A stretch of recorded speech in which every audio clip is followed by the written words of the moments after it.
la otra. Nosotros tenemos recuperatorio el viernes y la otra semana ya nuestro examen. ¿Sí? A las 9 programado, a las 9 de la mañana.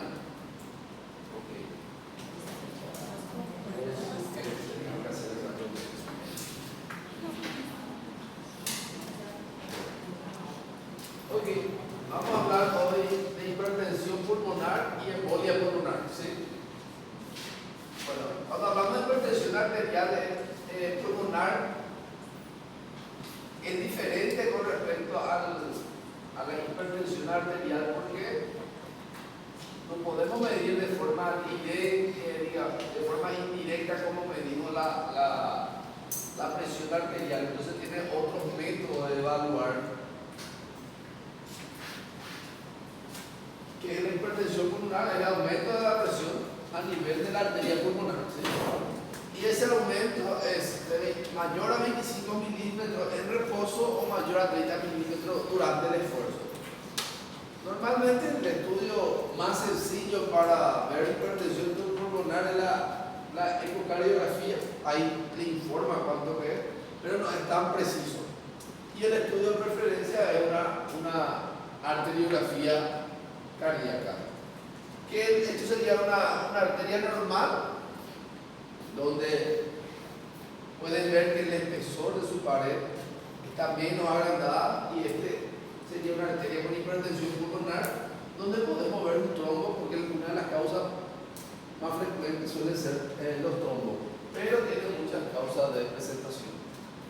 Entonces acá vemos un corazón normal, un corazón donde está agrandado también por culpa de la hipertensión pulmonar.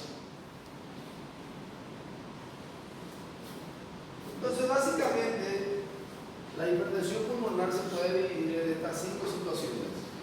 Debido a enfermedad del corazón izquierdo, o sea, cuando el corazón izquierdo puede llevar a hipertensión pulmonar,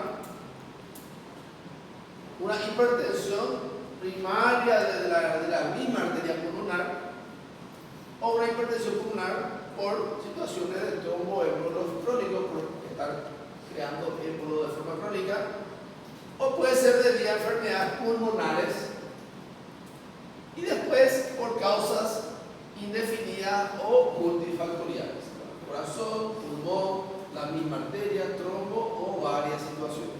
Entonces así se puede clasificar las causas de hipertensión pulmonar, y prácticamente es lo que estamos usando acá.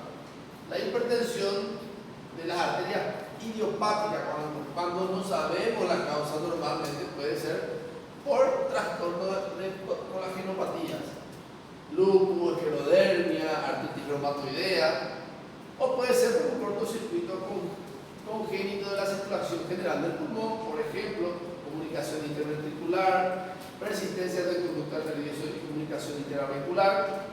Puede ser por hipertensión portal, miren, la infección por VIH, fármaco o toxina, por ejemplo, las fenfluramías. Entonces hay que pensar, cuando nos encontramos las causas normales, hay que pensar en las causas idiopáticas. Por hipertensión de la vena pulmonar, puede ser por disfunción sistólica o diastólica del ventrículo izquierdo, valvulopatía izquierda, obstrucción del ventrículo pulmonar. Acuérdense que el corazón izquierdo suele sufrir mucho justamente porque es el lado que más trabaja, y secundariamente lleva una hipertensión pulmonar. Por lo tanto, es una de las causas frecuentes también. También neumopatías hipóxicas, o sea, problemas pulmonares, neumopatía obstructiva crónica, EPOC, neumopatías intersticiales, el apnea del sueño y una hipoventilación crónica. Enfermedades tromboembólicas crónicas pulmonares, la embolia pulmonar crónica, embolia pulmonar no trombótica, por ejemplo, por material neoplásico o extraño, y causas diversas como la sarcoidosis, histiocytosis y esquistosomiasis. ¿Por qué consultan los pacientes con hipertensión pulmonar? Por síntomas diversos, síntomas cardíacos, normalmente síntomas del corazón izquierdo, ¿verdad? Es muy inespecífico y a veces, la gran mayoría de las veces, forma parte de la patología que lo originó. Entonces el paciente puede tener tener síntomas como una insuficiencia cardíaca, ¿verdad? La línea con el ejercicio, fatiga, o sea, cansancio fácil. A veces puede tener angina, o sea, dolor de pecho, o isquemia en la mitad derecha del corazón, o puede incluso perder el conocimiento, tener un síndrome. Y puede también tener edema, o sea, esos signos o síntomas pueden estar relacionados a una hipertensión pulmonar. Cuando es crónico es de forma lenta y cuando es aguda normalmente está relacionada a embolia pulmonar. Entonces, ¿qué vamos a encontrar cuando le exploramos, cuando le examinamos al paciente con hipertensión pulmonar? Distensión de la vena yugular, ¿sí? Va a haber impulso de la arteria del área del ventrículo derecho, ¿sí? Intensificación del segundo ruido pulmonar, o sea, si yo me voy en el ruido pulmonar va a estar intensificado el segundo ruido. Y un S4 del lado derecho, cuarto ruido en el lado derecho, que quiere decir en las válvulas derechas, una insuficiencia tricúspida, puede haber cianosis periférica ya en estado más avanzado y edema. Eso entonces forma parte de los signos. Entonces, ¿qué se le puede pedir de estudio a estos pacientes? Una radiografía simple cuando está relacionada con un paciente con EPOC, ¿verdad? Vamos a ver la típica radiografía de un paciente con EPOC, porque el EPOC es una de las causas frecuentes de hipertensión pulmonar, con aumento del diámetro alveolo posterior. Hay una hiperclaridad a nivel pulmonar, ¿sí? Y a veces el corazón está un poquito más chico, pero acá no se ve eso. Y también se puede ver aumento de la trama vascular, ¿verdad?, del área pulmonar. Típicamente, un paciente con EPOC, costilla horizontalizada. Entonces, en un paciente con EPOC, prácticamente yo ya tengo la causa de hipertensión pulmonar si de repente le hago el diagnóstico. ¿Y qué se trata ahí el EPOC? Bueno, el electrocardiograma también se hace. ¿Por qué? Porque daña el corazón y entonces la hipertensión pulmonar también indirectamente el electrocardiograma puede mostrar signos de hipertensión pulmonar, indirectamente. Entonces, lo que hace es que hay alteración principalmente de la onda P. Hay desvío del eje a la derecha, crecimiento. Este desvío a la derecha le voy a explicar cómo se calcula cuando hablemos un poco del electrocardiograma. Crecimiento de la onda P. La onda P, cuando ustedes ven el electrocardiograma, tiene que tener dos cuadritos de forma horizontal y dos cuadritos de forma vertical. Cuando es más de dos cuadritos de forma horizontal y vertical, decimos que la onda P está agrandada. Y puede estar agrandada de diversas formas. Entonces, esto sería una onda P relativamente normal y miren cuando está agrandado. Esto está agrandado 3 cuadros para arriba. ¿Ven? Entonces, la onda P agrandada, o P pulmonar también se conoce. También puede haber un bloqueo incompleto o completo de rama derecha y signos de cor pulmonares, el cual se conoce como S1, U3, T3. ¿Qué quiere decir? Derivación 1, que normalmente no tendría que tener onda S, hay. La derivación B1, acuérdense, vamos a hablar después más específicamente del electrocardiograma P, Q, R y S. P, Q, R, S. Y esto viene de la onda P. En la derivación de 1 no tendría que haber onda S. Cuando el electrocardiograma, cuando una persona no tiene ninguna enfermedad, ¿sí? Entonces, pero cuando hay hipertensión pulmonar, y normalmente una hipertensión pulmonar aguda, en la derivación de 1 hay una onda S. Y cuando mido en la derivación 3, hay una onda Q y una T negativa. La onda T tiene que ser positiva, así como acá, así como esto tiene que ser positiva acá. Pero acá hay una onda T negativa, ¿sí? Y hay una onda Q. En la derivación de 3 no tiene que haber onda Q. Entonces, en D1 tenemos onda S y en D3, entonces,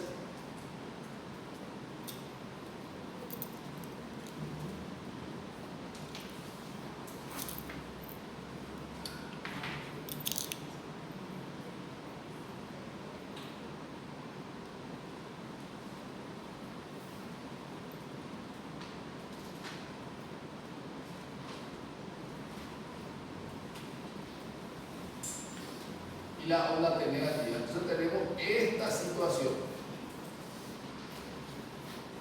Onda Q y onda T negativa. Por eso se llama complejo S1, Q3, T3. Signo indirecto de hipertensión pulmonar. ¿Sí?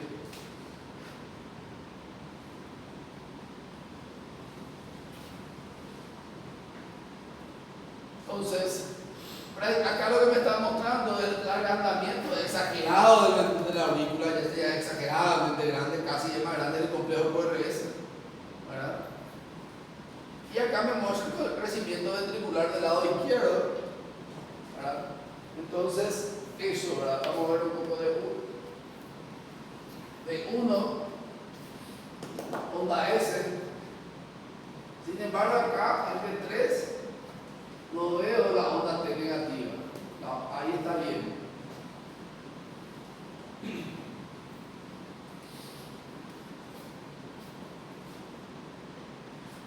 Estudio más específico. La ecocardiografía transtorácica. La ecocardiografía transtorácica me va a mostrar la estructura del corazón.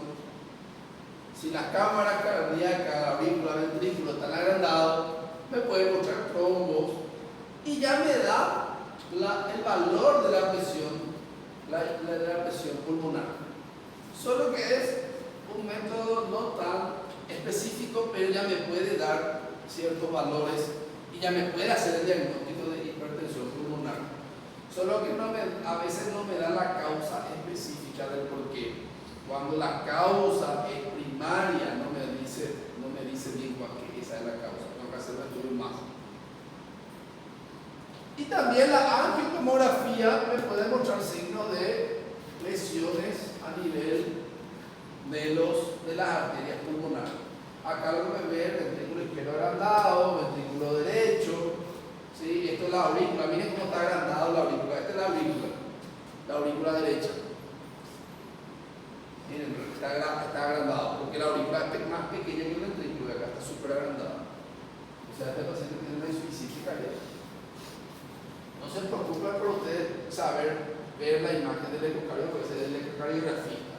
Ahora solo tiene que poder interpretar lo que se les pone como conclusión en el ecocardio y los valores. Ver la imagen es del ecocardiografía. Si de repente no entienden lo que yo les muestro, no se preocupen, es normal. Con el tiempo van a ir más o menos entendiendo, pero igual sigue siendo el especialista.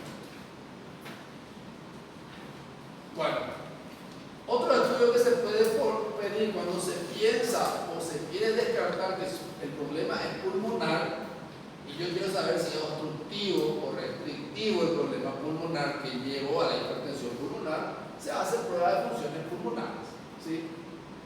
Porque se dan las espirometrías. Y eso me va a dar cuando hay una neumopatía obstructiva o una neumopatía restrictiva, ¿sí? Disminución de la capacidad de la difusión de CO2 también se puede pedir.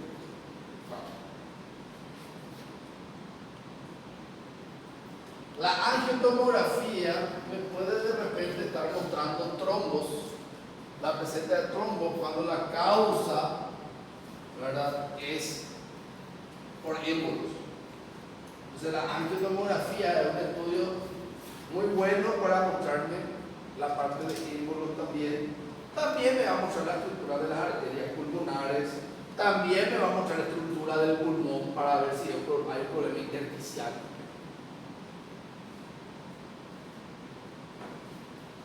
Laboratorio, cuando estuvimos viendo la parte idiopática, vimos justamente los marcadores plaquénicos que el VIH es una de las causas. Entonces, cuando yo no estoy sabiendo cuál es la causa, puedo pedir ANA y VIH para detectar eso como causas de hipertensión pulmonar. Y el mejor método de diagnóstico para la hipertensión pulmonar, pero solo se utiliza cuando yo ya le pedí todos los otros estudios y ese otro estudio todavía no me da la causa, porque es un método muy invasivo.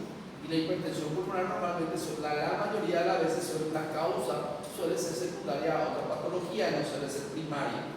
Para cuando no encuentro la causa y pienso que es primaria, ahí le pido cateterismo cardíaco.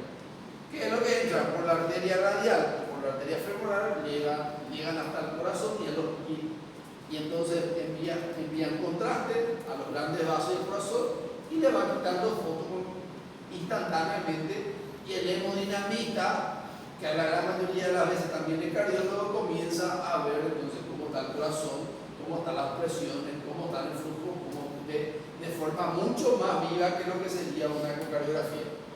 Entonces, esto sería el catéter, ¿verdad?, que se va y entra, lleva hasta el corazón y puede dibujar toda la articulatura del corazón. Entonces, el cateterismo cardíaco valora con precisión las presiones de la arteria pulmonar. Es más precisa que la ecocardiografía. También valora el gasto cardíaco, ya la fracción de inyección y todo lo demás. La resistencia vascular pulmonar, que es muy importante, porque normalmente cuando hay hipertensión pulmonar y es primaria, la resistencia está aumentada, le envía una medicación vasodilatadora y la presión mejora.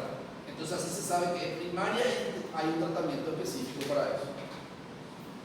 Se identifica cortocircuitos vasculares congénitos, valora la respuesta de vasodilatadores de acción corta.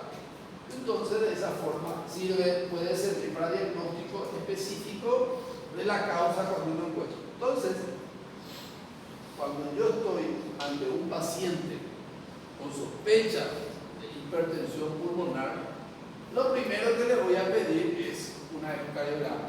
¿Sí? El ecocardiograma ya me va a decir si hay una hipertensión pulmonar o me vaya a dar indicios. El ecocardiograma, si me muestra que hay una dilatación del ventrículo derecho, pero me está hablando probablemente de una causa secundaria. ¿Sí? Porque para decir que es primaria no tendría que haber alteración estructural del corazón. ¿Entienden? Ok. Entonces voy a las pruebas funcionales para ver si el problema es el pulmón que llevó a esa situación. Un problema obstructivo, un problema restrictivo. Entonces, ¿qué voy a pedir? Pruebas funcionales. Y si tiene perfil obstructivo, el EPOC es la causa más frecuente de hipertensión pulmonar. Entonces ya se hace el diagnóstico. Ahora, si el perfil es normal o el perfil es restrictivo, ahí yo voy a pedirle una tomografía del tórax de alta resolución, porque puedo estar ante estas tres posibilidades. Si el perfil no es obstructivo, si es restrictivo o el perfil es normal, puede ser una neumopatía intersticial. Si tiene una neumopatía intersticial, esa es la causa. Si en la tomografía, o sea, en la angiotomografía veo tromboembolia pulmonar, o sea, émbolos, entonces la causa son esos émbolos. Y ahí lo que se hace es se anticoagula al paciente para que no tenga más émbolos. Ahora, no es eso, tampoco eso. Las arterias pulmonares se muestran normales o agrandadas, se piden estudios de laboratorio como ANA, VIH y todo lo demás. ¿Sí? Ahora, si es el laboratorio no vino positivo, se puede hacer medición de las capacidades de ejercicio para ver qué está pasando y el paciente va a cateterismo cardíaco y estudios con vasodilatador para ver que la causa no sea primaria. ¿Entiendes? Ahora, si en el ecocardiograma hay afectación de cavidades izquierdas del corazón, como valvulopatías cardíacas o anomalías congénitas, entonces tiene que ir directamente al cateterismo cardíaco para tratar estas causas cardíacas. ¿Se entiende? Si tiene problema de válvula, si tiene anomalía congénita, se hace cateterismo para ver cómo está y entonces se trata esas cosas. Entonces, hagan la dilatación del ventrículo derecho, va por toda esta vía. Si hay otras alteraciones en el corazón, va por esta vía directa. ¿Se entiende? Esa es la forma de hacer pedir los estudios. Con la ecocardiografía yo ya voy a hacer el diagnóstico.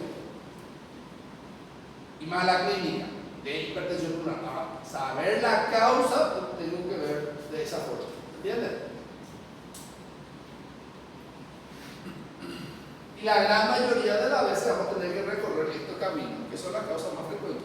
Porque si dijimos que el EPOC es la causa más frecuente, vamos sí o sí pedir estudios de prueba funcional. Y si no es el EPOC, ahí voy a pedir una tomografía con contraste. Si eso no va ahí, voy a pedir estudios más específicos y por último puede ser que llegue a un cateterismo. Eso es lo que me demuestra que el cateterismo no siempre va a ser no siempre voy a llegar a pedir el cateterismo. Tengo que pensar en otra causa. Tratamiento no entra, pero está aquí escrito, si quieren leer, probablemente ya haya fármaco nuevo también, ¿verdad? Pero eso no entra. Y después nos vamos a la embolia pulmonar. Cuando hablamos de embolia pulmonar, acá vamos a hablar más de la embolia pulmonar aguda, pero puede ser crónica también. Y la embolia pulmonar es, como vimos anteriormente, es una de las principales causas también de hipertensión pulmonar. Es una de las causas de hipertensión pulmonar. Y la embolia pulmonar es una enfermedad de alta mortalidad. ¿Qué quiere decir? Si yo no detecto rápido, el paciente puede morir en el día, en el momento mismo. La causa más frecuente de embolia pulmonar es la formación de trombos en las venas profundas del miembro inferior que viajan por la vena baja hasta el corazón y eso después va hasta la arteria pulmonar y obstruye la arteria pulmonar. Esa es la causa más frecuente de embolia pulmonar. Existen otras causas. Por eso hay que prevenir la trombosis venosa profunda cuando la persona tiene factores de riesgo de producir trombosis venosa profunda. Y ahí está la triada de Virchow. Cuando se forma coágulo, nosotros ya hablamos de su fisiopatología. Cuando hay lesión endotelial, cuando hay alteración del flujo vascular, ¿verdad? O cuando hay algo que haga que la sangre se coagule por sí misma. ¿Entiendes? Cualquier situación que haga eso, que disminuya el flujo, que lesione el endotelio o que esté alterado la vía de la coagulación, va a hacer que la persona tenga trombos. Entonces, todas esas personas tienen que ser anticoagulados para que no tengan trombos. Y de tener trombos, se tiene que tratar. Entonces, evolución natural, la tromboembolia. Es secundaria a tromboembolia venosa profunda que se separan y viajan hasta la circulación arterial pulmonar. Cerca de la mitad de los pacientes con trombosis venosa en la vena de la extremidad inferior y de la pelvis desarrollan. Con frecuencia es asintomática, que quiere decir, a veces cuando son pequeños esos coágulos no producen síntomas hasta que llega a producir una hipertensión pulmonar crónica. ¿Sí? Pero cuando produce síntomas es agudo y normalmente es de alta mortalidad. Los trombos aislados de la vena de la pantorrilla tienen mucho menos riesgos. Uso de catéteres venosos en permanencia, trombosis venosa profunda de las extremidades superiores son las causas. Por lo general es letal por insuficiencia ventricular derecha progresiva. Por eso que el principal síntoma de la tromboembolia pulmonar es la dificultad respiratoria. Si un paciente hace una dificultad respiratoria brusca a ustedes, hay que pensar, en embolia pulmonar, si tiene factor de riesgo o un infarto. Son las dos causas más peligrosas de disnea brusca. Disnea brusca es ahora estoy bien y ahora tengo disnea. No es aquel que comienza acá, comienza hoy a la tarde a tener dificultades. Es una insuficiencia cardíaca un poquito más. La disnea brusca en ese momento. Otra complicación a largo plazo es la hipertensión pulmonar. Profesor, ¿no hay inyección la primera? ¿Cuál primera? A secundária seria, como que mais a primeira, final que seria mais a primeira, eu perdi. ¿Cuál primera? Causa ¿Causa de qué? da embolia pulmonar. La principal causa de la embolia pulmonar, una trombosis venosa. Ok. Y cuando hablamos de factores de riesgo, estos son los factores de riesgo más frecuentes. Entonces, cuando una persona tiene esto, tiene que recibir anticoagulación porque va a hacer una embolia pulmonar. Entonces, lo ideal es prevenir una trombosis venosa para no tener una embolia pulmonar. Y si yo pienso que el paciente viene con dificultad respiratoria y pienso que es una embolia pulmonar, tengo que averiguar si no tiene estos factores de riesgo. Si tiene, con mucha más razón, tengo que pensar en eso. Entonces, factores de riesgo: inmovilización durante viajes prolongados. Que uno no se mueva, acuérdense, la éxtasis sanguínea era una de las causas de producir coágulos.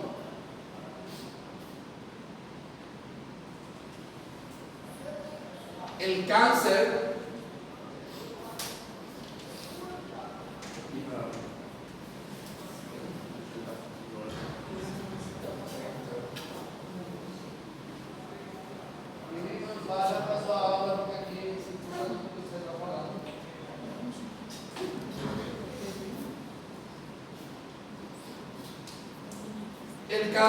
El cáncer, ¿por qué? Por dos mecanismos. Porque el mismo cáncer produce sustancias que pueden producir la coagulación, y el cáncer también puede alterar entonces de esa forma la obesidad. ¿Por qué la obesidad? Porque hace que la obesidad tiene proceso proinflamatorio, por lo tanto lesiona el endotelio, y también hace que aumente la presión abdominal, que dificulte que la sangre vaya al corazón y predispone a varices. Por lo tanto, predispone también a éxtasis. Entonces, por dos mecanismos. El tabaquismo, acuérdense que el cigarrillo produce lesiones endoteliales. La cirugía, o sea, un paciente que se operó y hace una disnea aguda, hay que pensar en la embolia pulmonar. Porque la cirugía, ¿qué pasa? Se produce una lesión endotelial, se produce un proceso proinflamatorio, el paciente no se mueve mucho y se produce coágulo. Por eso que todo paciente que se opera tiene que tratar de moverse lo más rápido posible, y si no, tiene que recibir anticoagulación. Por eso reciben heparina para que no produzca, como profilaxis. Anteriormente, y ahora también, si la gente no sabe, anteriormente la gente moría mucho de embolia pulmonar por no saber que tienen que recibir anticoagulación de estos pacientes. Y bueno, el traumatismo, porque el traumatismo produce lesión del endotelio y también produce inmovilización. Y hay, por ejemplo, las fracturas de cadera, por eso ustedes van a ver, todas las personas que tienen fracturas de cadera reciben heparina, y si son encamados también, ¿verdad? O algún anticoagulante. El embarazo es una situación predisponente también a la coagulación, porque la misma cosa que la obesidad también, y también produce factores que pueden lesionar el endotelio. Solo que no todas las embarazadas desarrollan, pero todas las embarazadas tienen riesgo de embolia pulmonar o de trombosis venosa, por varios factores, porque también aumenta la presión abdominal, también produce dificultad para el retorno venoso. Entonces, por eso que la embarazada tiene que hacer también actividad física, movilizarse y todo lo demás. No, quedarse mucho tiempo. Los anticonceptivos. El consumo anticonceptivo también es un factor. Y la sustitución hormonal, de repente algunos que consumen estrógeno, testosterona y todo lo demás, predispone. Y el síndrome antifosfolípido que ya estuvimos viendo también. Javier.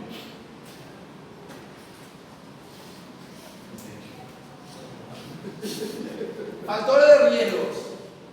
Aparte de lo que estuvimos hablando, también están los factores genéticos.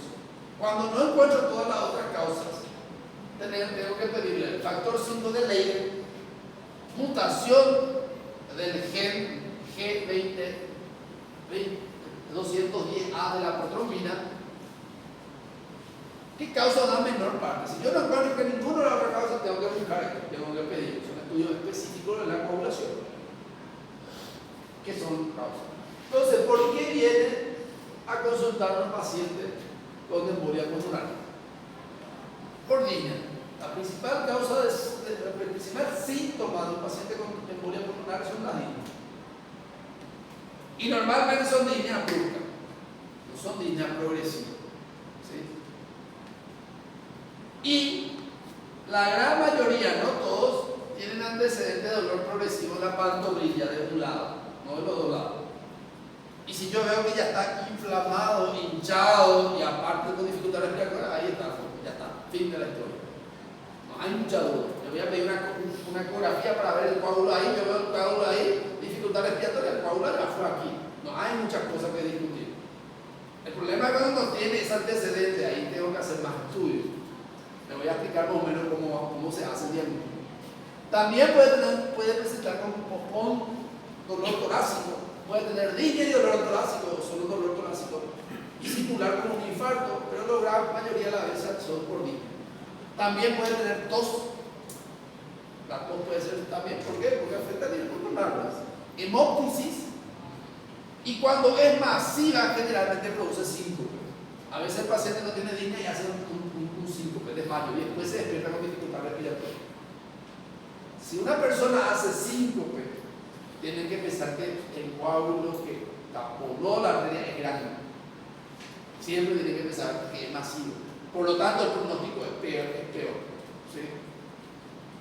Y esto tiene tratamiento específico, por eso se hace trombolíticos o trombectomías.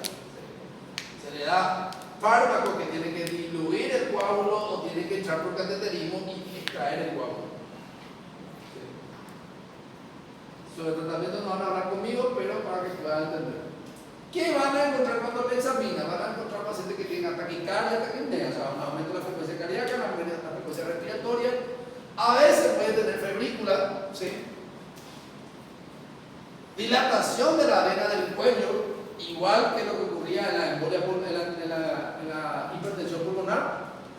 Si encuentran eso y el paciente no tenía ayuda, un P2 intenso, un segundo ruido intenso, una hipotensión y si cianosis sugiere tromboembolia pulmonar masiva. Si el paciente tiene presión baja y cianosis, otro signo también de masiva. Síncope, hipotensión y cianosis. En el caso de la trombosis venosa, muchas veces solo revela hipersensibilidad de la pantorrilla.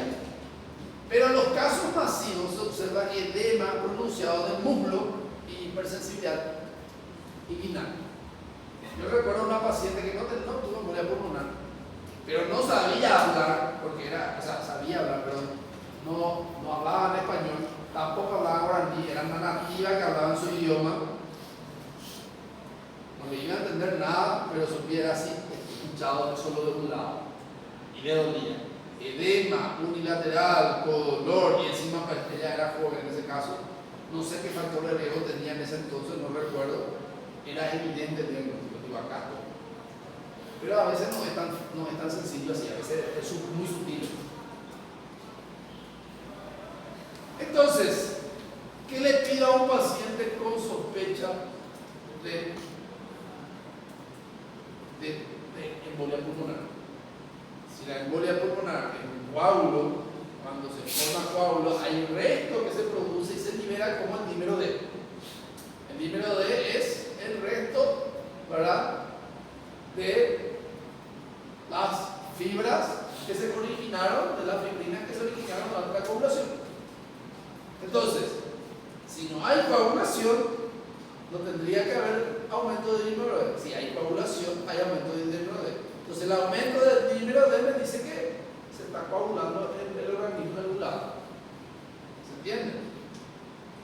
Entonces, si una persona tiene dímero D negativo, descarta embolia pulmonar. Si tiene dímero D positivo, me dice que se está formando coágulo, pero no me confirma la embolia pulmonar. Pero me sugiere que la persona puede tener una embolia pulmonar. Porque el dímero D se forma por cualquier tipo de coágulo, cuando hay proceso inflamatorio, cuando la persona está en insuficiencia cardíaca, cualquier otra situación puede llevar a aumento del dímero D. Pero si no hay aumento del dímero D, quiere decir que no te está formando coágulos en el organismo, por lo tanto no hay una embolia. ¿Entienden? ¿Entienden ese concepto? Ok. Entonces, ante una sospecha de una embolia pulmonar, se pide dímero D. El dímero D tiene que ser menos de 500. Descarta en pacientes con probabilidad baja a moderada de embolia pulmonar. Muchos pacientes hospitalizados exhiben una concentración alta por otras enfermedades. Entonces hay que tener en cuenta que tenemos un falso positivo. ¿Sí? Ok, y de esto ya habíamos hablado, signo indirecto de hipertensión pulmonar. O sea, acuérdense que la embolia pulmonar produce hipertensión pulmonar aguda y el signo indirecto ya habíamos hablado del patrón S1, Q3, T3. O sea, derivación de 1, onda S, que no tendría que haber, ¿sí? Y en la derivación 3, la onda Q, que también no tendría que haber, y la onda T, que es negativa. Eso tenemos que ir a buscar. Si nosotros vemos esto es signo de hipertensión pulmonar, signo indirecto de hipertensión pulmonar, acuérdense esa palabra, ese medio, porque el signo directo de hipertensión pulmonar me va a dar la ecocardiografía y más específicamente la arteriografía. Bloqueo de rama derecha y sobrecarga del ventrículo derecho. Por eso hay desvío del eje hacia la derecha. Porque hay agrandamiento de cámara derecha. Ecografía venosa de pantorrilla para buscar ahí que no esté el coágulo. Si la persona tiene síntomas de hipertensión pulmonar y aparte de eso vemos que está ahí, está el coágulo, ya está el diagnóstico. ¿Sí? Es famoso. Si yo veo que el pato dice cuac, nada como un pato, me voy a buscar un elefante. La medicina es muy sencilla, nosotros no vamos complicados, pues no vamos por cosas ilusorias. Bueno,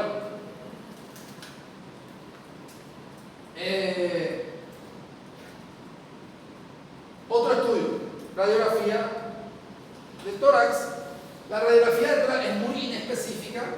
A veces la radiografía de tórax, la gran mayoría de las veces la radiografía de tórax va a estar normal, pero a veces podemos encontrar ciertos signos indirectos sutiles que tenemos que conocer para poder agarrar y encontrar. Entonces, el signo de Paya, ¿qué es estos signos? Esta cosa que está acá, el alargamiento de la arteria pulmonar derecha descendente. A esto se le conoce como signo de Paya. ¿Sí? Tienen que ir mirando la radiografía normal para poder entender. Me imagino que a esta altura ustedes ya habrán visto más de 1000 radiografías. Signo de Westermann. ¿Sí? Esto. Miren acá cómo está vascularizado el pulmón y acá no. Este lado no. Normalmente la hiperclaridad de un enfoque es bilateral, no unilateral. Si acá tenemos esto, quiere decir que no estaba bien vascularizado, o sea, la vascularidad y la perfusión disminuida, arteria pulmonar central agrandada. Este es el signo de Westermann. Son signos muy sutiles, signos muy directos. Después podemos encontrar esto, microatelectasias, ¿sí? Colapsos pequeños a nivel pulmonar. Presencia de línea de hipoventilación en la región de un émbolo. O podemos encontrar este signo, donde ¿qué es esto? Diafragma. Hay una elevación del hemidiafragma, de la mitad del diafragma. Son signos indirectos también, sutiles, que a veces pueden haber o no pueden haber. No es siempre que voy a encontrar. Por eso que una radiografía simple, siempre que el paciente se interna, básico es pedir radiografía, electrocardiograma, orina simple y un laboratorio donde pedí hemograma, perfil renal, electrolitos. Con eso voy a solucionar mil de las urgencias. Eso tiene que meter en su cabeza. A veces los enfermeros saben todo, a veces el paciente te tiene que instruir. Y soluciona los problemas. El enfermero tiene que preguntar, ¿qué le vas a pedir, doctor? No, eso tiene que pedir ya si el doctor internate. Ya te tiene que traer acá. Se llama acá doctor para que traiga. Rápido tiene que ser. No, tiene que esperar, doctor, ¿será que le voy a pedir? No, eso es básico. Si no, no le va a tener más interno. Ok.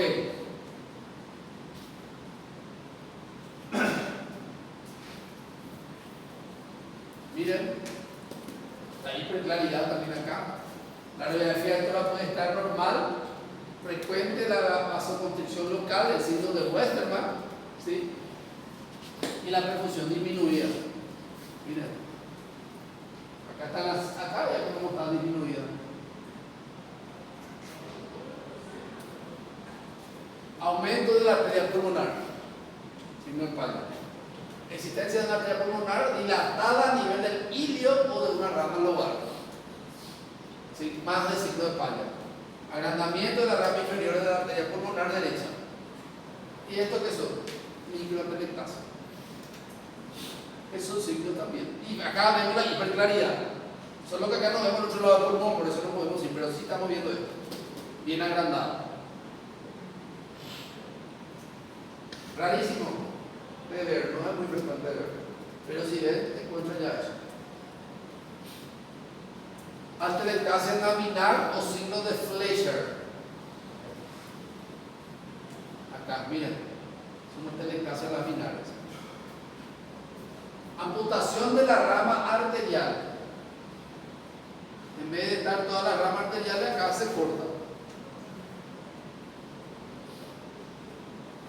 Y un estudio más específico es la tomografía del tórax con contraste o la angiotomografía, así también se dice.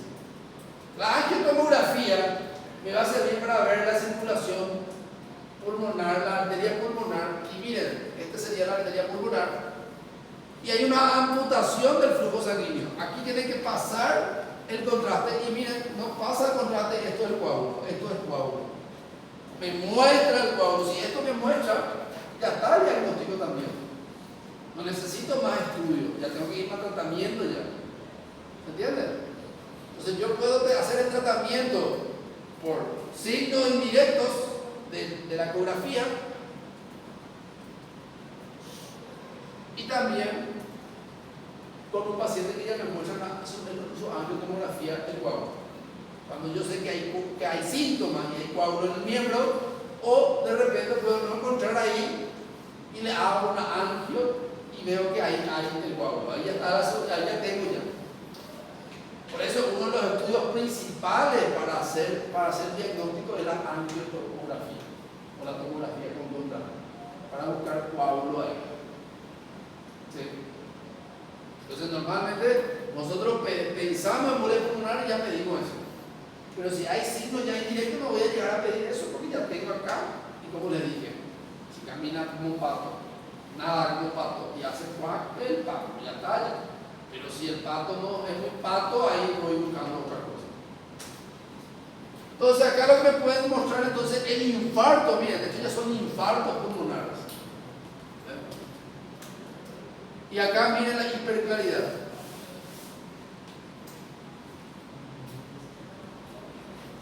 Esto realmente yo nunca utilicé porque es muy teórico, tal vez en ciertos hospitales existan.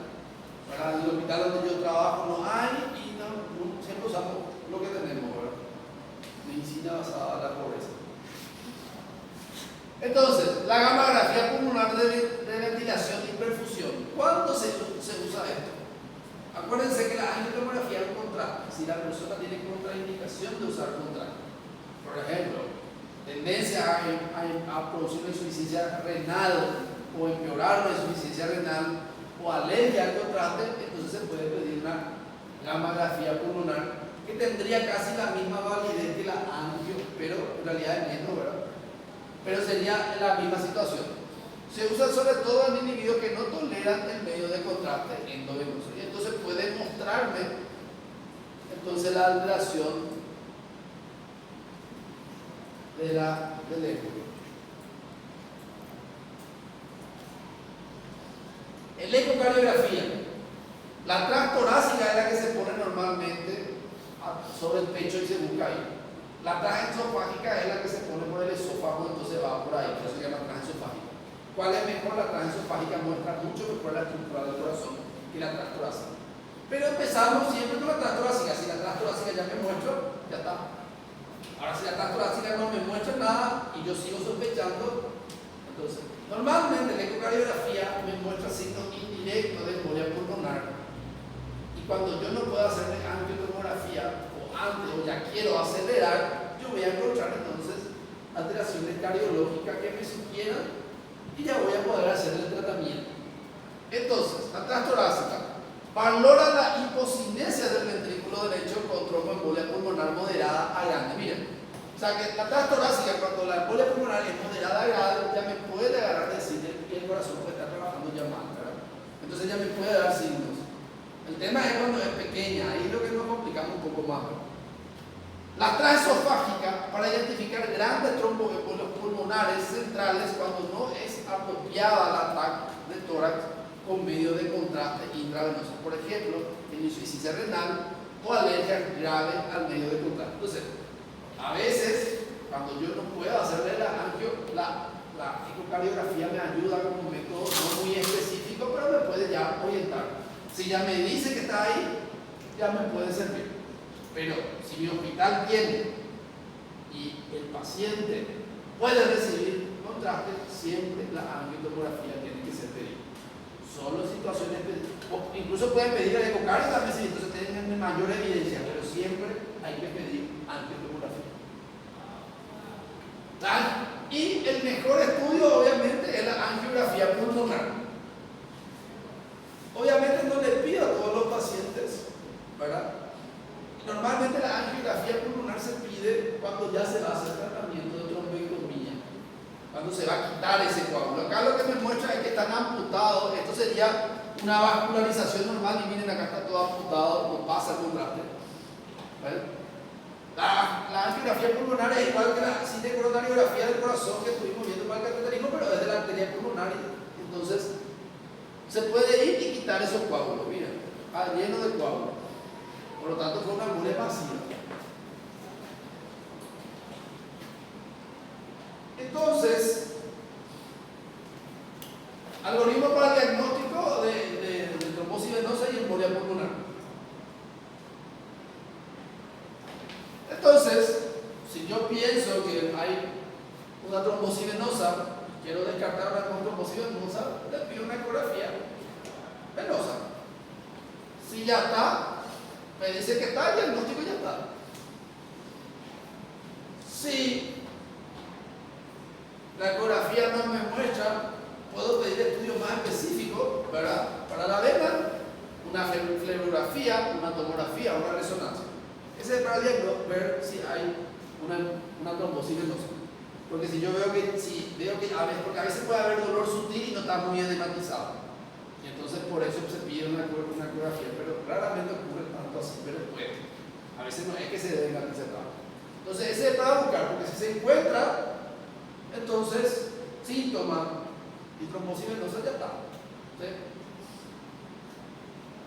Para eso, normalmente en el hospital donde yo estoy le hacen una ecografía, dímelo de y ya está, no lleguen a pedir todo eso. Se busca otro método. Entonces, si busco una embolia pulmonar, digamos sea o no positivo la ecografía, pero yo tengo sospecha de embolia pulmonar, hay que pedir estudio de imagen para tromboembolia pulmonar, que es lo primero que se pide, la tomografía con contraste, ¿se acuerdan? Si yo veo el émbolo, ya está el diagnóstico. Fin de la historia. Ahora, si no me muestra émbolo, no quiere decir que descarga completamente. Puede ser no diagnóstica, no disponible o peligrosa de hacerse, o si no se puede hacer la tomografía, entonces se hace una mamografía pulmonar. ¿Sí? En caso que no se pueda hacer la tomografía o no sea diagnóstico. Si ahí es positivo, ya hace el diagnóstico. Si no es diagnóstica, se puede pedir una ecografía venosa, para que ya pedimos acá, Se pide una ecografía venosa. Y si es positivo, tratamiento. Si es negativo, ahí pedimos una ecocardiografía transesofágica o una resonancia o una angiografía pulmonar. Un estudio más específico, lo que estuvimos viendo. Entonces, normalmente siempre se pide así: angiotomografía. ¿Cómo podemos hacer el diagnóstico? Paciente con trombosis venosa de miembro inferior, síntomas, ya está. Sospecha de trombosis venosa o sospecha de embolia pulmonar, le pedimos dímero D, es negativo, también se descarta. Es positivo, le pedimos angiotomografía. Entonces el dímero D también ayuda para el diagnóstico, ¿sí? Le pedimos dímero D positivo. Si tuvo sospecha, por eso le pedimos dímero D, le pedimos angiotomografía. Dímero D, entonces antes de pedir la angiografía, por eso se pide el dímero D antes de pedir la angiografía, para no meterle contrato. Entonces, normalmente cuando no hay mucha sospecha, le pedimos dímero D. Cuando la sospecha es altísima, ya directo le pedimos angiotomografía y también se pide el dímero D.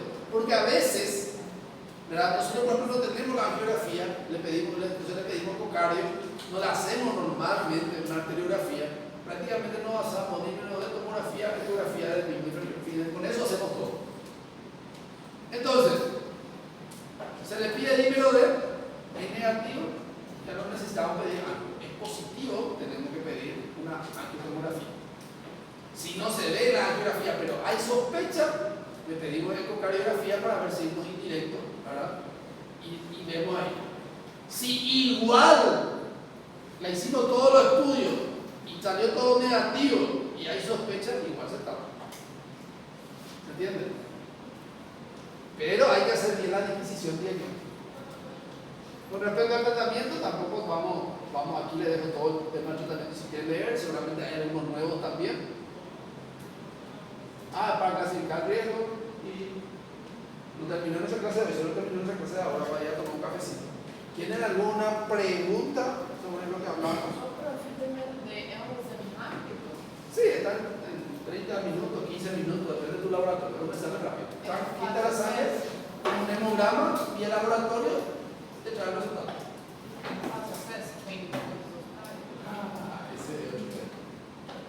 Tendría que, pero no, hay hospitales que no tienen.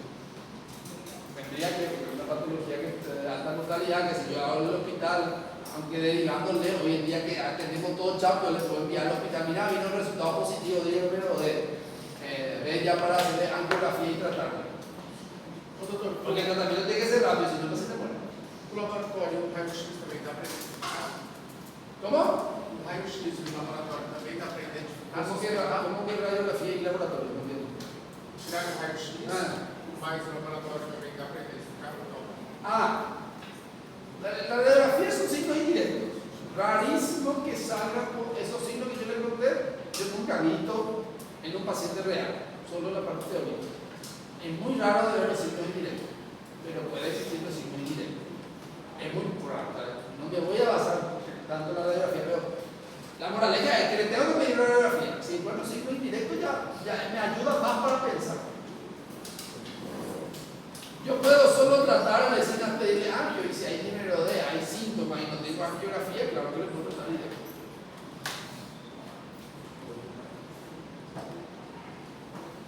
¿Preguntas? No, pues. Acá hay muchas preguntas. El electro, la radiografía, la angio, los síntomas, el ecocardio. Acá mínimo. Yo acá le puedo dar ya su examen, solo de esto no me le puedo terminar hacer 3 exámenes para usted. Y una patología muy interesante cuando te da es traumático. Porque son pacientes, normalmente cuando aquellos pacientes emblemáticos son pacientes jóvenes, 25 años, 30 años. Obvio que el adulto también, ¿verdad? Pero te llama mucho la atención. Bueno, vamos a ver un cafecito, vamos a ver si damos un poquito de introducción de lo que sería cardiopatía isquémica, que es tan importante, da demasiado algo. Entonces vamos a tomar un poco de café o algún tipo de estimulante que no sea muy malo.